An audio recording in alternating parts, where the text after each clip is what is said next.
ஓலை செருப்பு போடுறதுனால காலுக்கு குளுமை, சூட்டுக்கு நல்லது, உப்பு குத்தி வாதம் வராது. அதனால அது ஒரு வெயில் நல்லது தான். அந்த காலத்துலேயே அந்த செருப்பை போட்டு நடந்துக்கிட்டு இருப்பாங்க. இப்போ அதை யாரும் யூஸ் பண்ண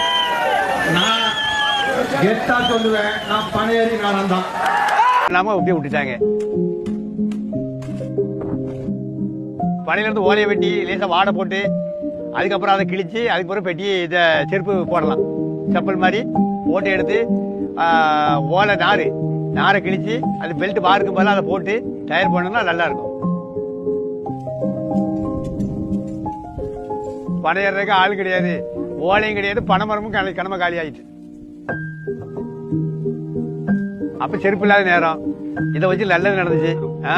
ரப்பர் செருப்பு எந்த செருப்புமே கிடையாது, ஓலை செருப்பு தவிர வேற செருப்பு கிடையாது. இப்போ அப்படி கிடையாது. இப்போ டிசைன் செருப்பு வந்தோடனே இது யாரும் அசிங்கமா நினைக்காங்க போடுறது இல்லை. ஆனா இதுல உள்ள மகிமை எதுலையும் கிடையாது.